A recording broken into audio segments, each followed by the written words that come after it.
Assalamualaikum warahmatullahi wabarakatuh. Perkenalkan, nama saya Evans di Surya Presta Putra, nomor absen 7 kelas 12 IPS 3. Di sini saya akan mempresentasikan materi reformasi.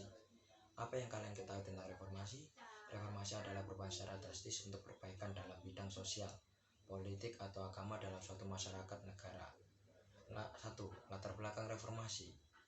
Krisis ekonomi diawali krisis moneter yang melanda Asia Tenggara sejak bulan Juli 1907 berimbas pada Indonesia. Bangunan ekonomi Indonesia ternyata belum kuat untuk menghadapi krisis global tersebut. Krisis ditandai dengan melemahnya nilai tukar rupiah terhadap dolar Amerika Serikat.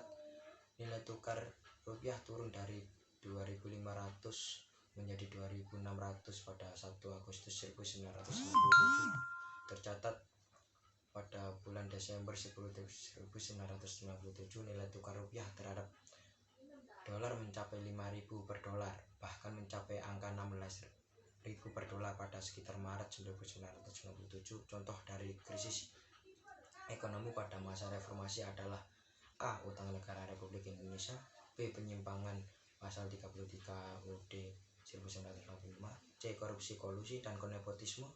D. Politik sentralisasi. B. Krisis politik pada akhirnya Orde Baru ditandai dengan kemenangan mutlak Golkar dalam pemilihan umum 1997 yang dinilai penuh kecurangan. Golkar, satu-satunya kontestan pemilu yang didukung finansial maupun secara politik oleh pemerintah, memenangkan pemilu dengan meraih suara mayoritas. Golkar yang pada mulanya disebut sebagai sekretariat bersama Sekber menjadi dengan golongan karya lahir dari usaha yang menggalang organisasi-organisasi masyarakat dan angkatan bersenjata. Muncul 1 tahun sebelum peristiwa G30 PKI, tepat lahirnya pada tanggal 20 Oktober 1964.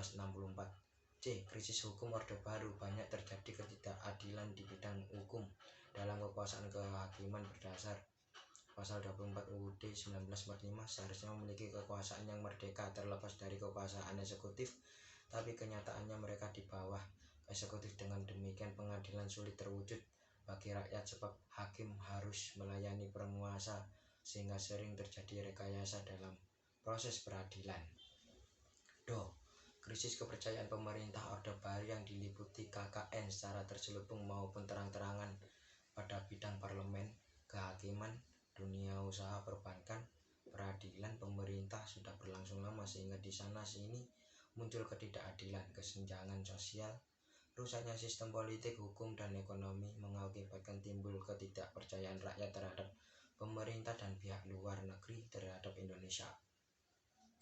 1. Adilia Soeharto. 2. Agenda reformasi.